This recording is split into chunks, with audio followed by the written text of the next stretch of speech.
Hey guys, Professor Bill, Comic Book University, and Jessica Jones, issue number 3 of... We're going to talk about that after we get finished talking about the story, which will happen after we talk about who actually made this book. So let's get right into that, shall we? Writer Kelly Thompson, artist Mattia De Uis, and Marcio Takara. The color artists are De Uis and Rachel Rosenberg.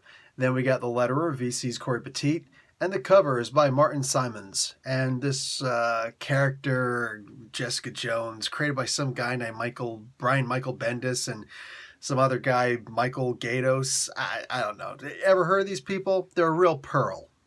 See what I did? So anyway, this was pretty good, man.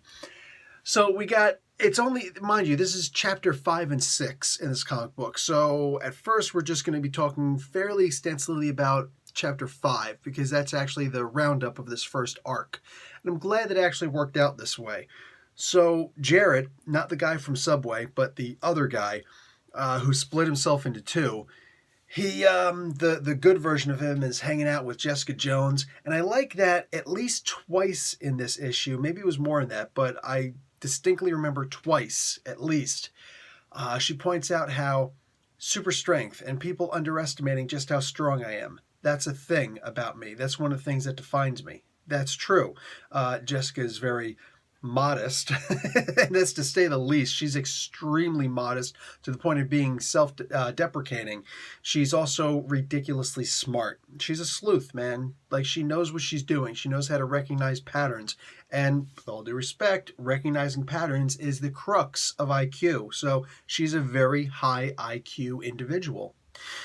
Who's also ridiculously strong, like no one would possibly believe. So anyway, she's trying to figure out how to take down this evil Jared version. And she's got to go back to Doctor Strange and have a conversation with him. Those snakes, I'm going to need snakes like that. I wish I just had birds like that. But I would totally be cool with snakes like that, dude. And the way... The way later they're talking to, what's her name? Monster Hunter. Her name's slipping from me right now, but you know who I'm talking about. She, Big Red, the things she says back to these freaking snakes, dude. Loving it. And they're like, look at those legs, man. They go all the way up. What? Yeah, that's usually how legs work. So, Jessica Jones goes in to talk to Doctor Strange, who never seems to come out of his freaking pajamas. Which is like, dude, are you kidding me? And he's talking trash to Jessica, which right there, it's like, dude, you're in your pajamas talking trash to me. You are either the coolest freaking pimp daddy in the world, or you're about to get pimp slapped. And me, personally, I'm leaning on the second. Second biggest ego in the entire Marvel Universe, immediately right after Tony Stark. Yeah, seriously, if I'm Jessica, I'm giving him a little elbow check. Yeah, I'm gonna hockey check him into the freaking wall. Like, dude, stop with the attitude at this point. But she deals with, I guess, it's like she's got to deal with Doctor Strange. She's got to deal with his inner child.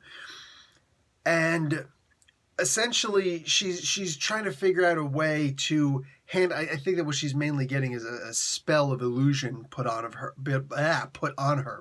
her, as she's going to go and confront evil Jared directly.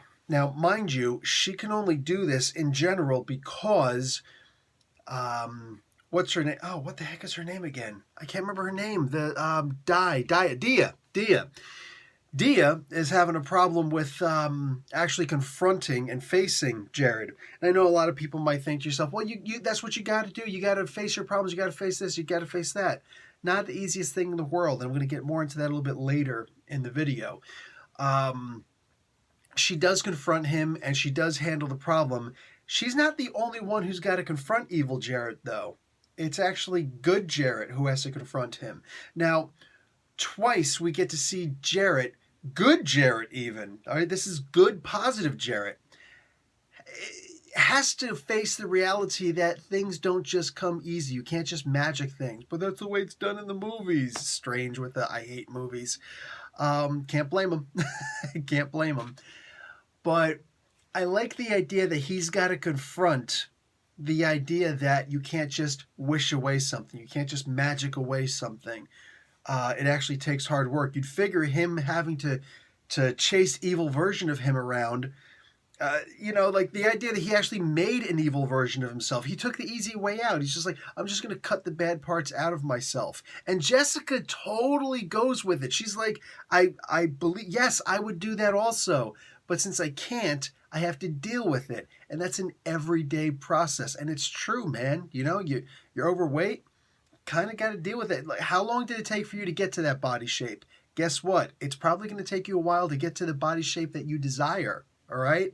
Similar with just about everything in your life. Didn't read a book your entire life. You're not going to just suddenly become, a professor and start reading books, like crazy. No, you kind of going to have to work your way into it. You might want to start with a dictionary. That's real talk. So likewise with this, he was a bad person. Just push comes to shove. Dude, he was a bad person, all right? Whatever it is, and when it comes down to it, it's anger issues. But he's directed those anger issues into several very toxic aspects. The main one that we're seeing here is sexism. He is a sexist pig. The idea of putting a woman in her place.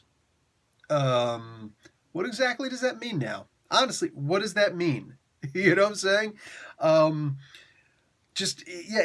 He can't just wish it away. He can't just cut the evil out of himself. No, you kind of got to deal with that stuff, dude. You got to deal with that stuff, because even if you did just shoot and kill the evil version of yourself, it's still you. And sometimes you could cut out the cancer from yourself, and I'm talking real life here, but then it metastasizes, and it's not only there, but now it's someplace else also. I mean, dude, like, you actually have to deal with the problems that you want. And I love that meditation was pretty much the key here.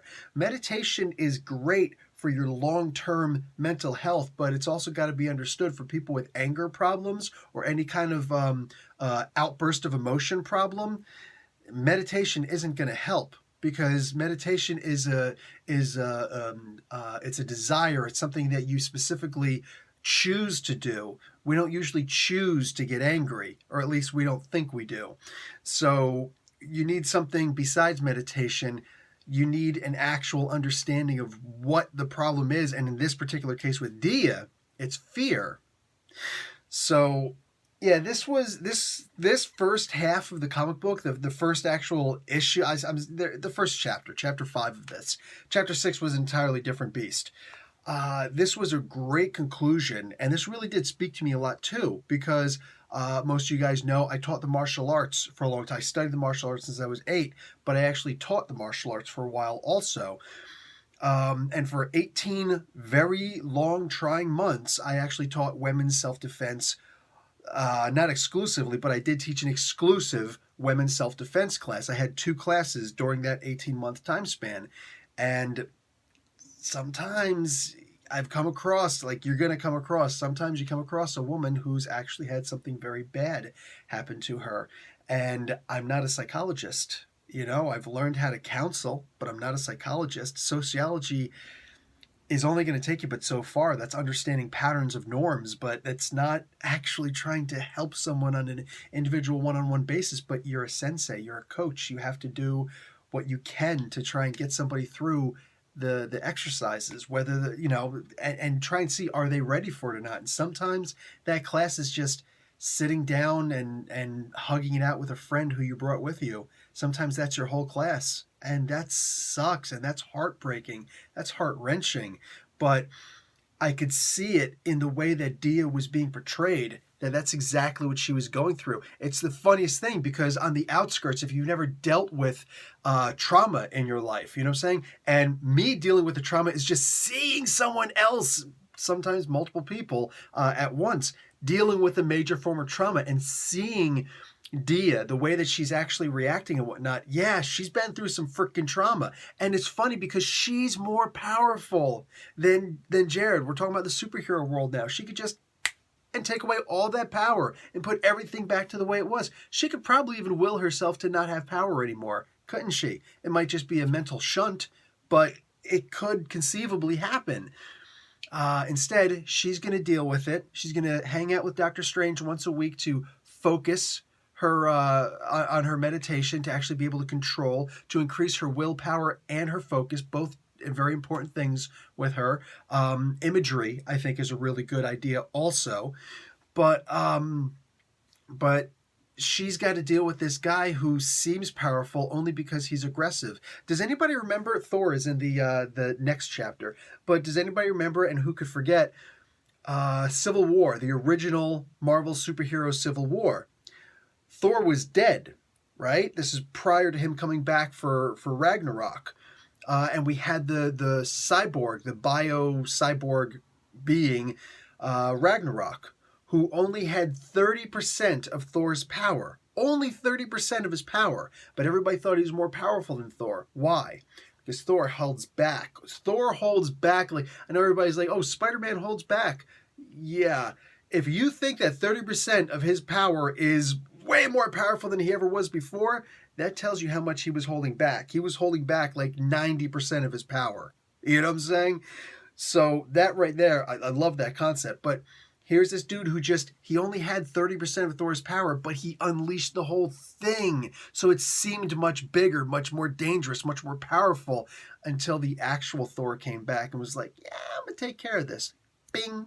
And it wasn't quite that easy, but you get the gist. He's still holding back. You know, he's hoping that he can actually save this really tragic being. But the point is, she was way more powerful than him. Yet, since he was such an extrovert, it was frightening for her. Wow. Loved that. Absolutely loved that whole dynamic. It was perfect. It was written perfectly. She's dealing with PTSD. I'm going to say something that some might consider mean right now.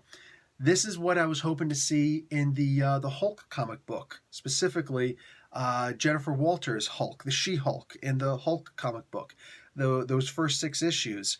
I was really hoping that this is how we were going to deal with it, because PTSD is something that's very personal, near and dear to me, not in a very positive light. All the veterans that I've known, when I was in the military, all the veterans that I've known, including Vietnam veterans, and some of these guys having to deal with PTSD. Stories about PTSD will always catch my attention, and that She-Hulk one, wasn't done right. It just wasn't. It was too slow-paced, and then the final issue was just, whoa, it's over? Did that really just happen?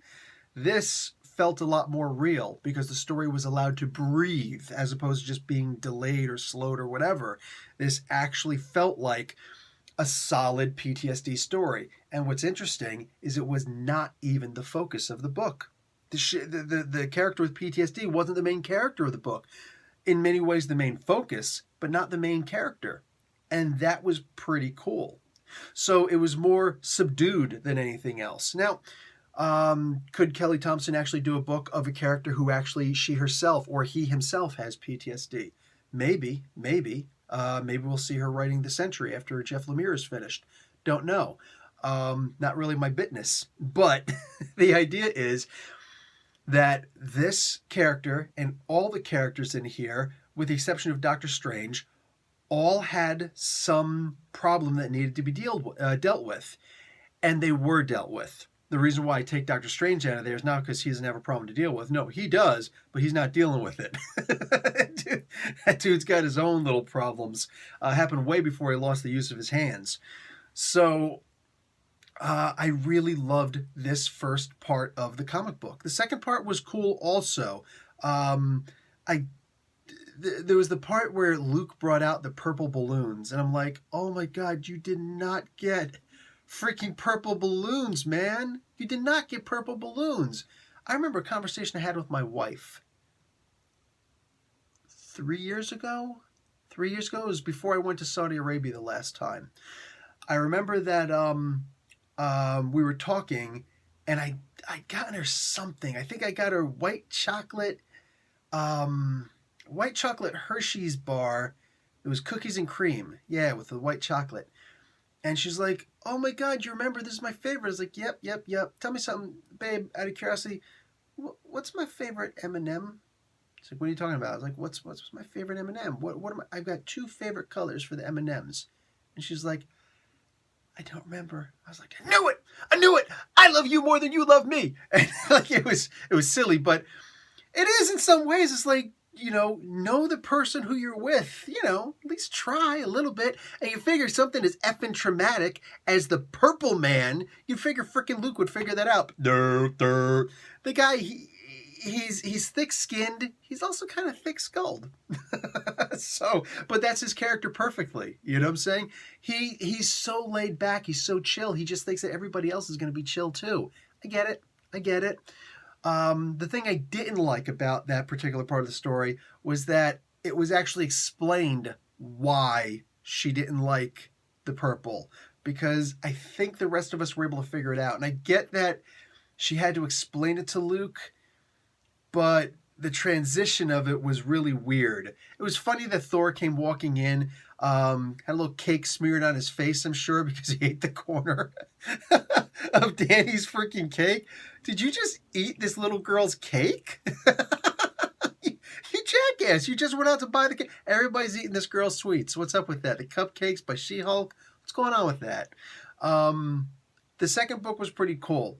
The thing I don't like about it is that now we got to wait 3 months to find out about the next story called The Purple Girl. Yeah, I imagine it's going to be a digital exclusive also. I'm down with that. I'm cool with that. I actually have no problem with digital comic books whatsoever.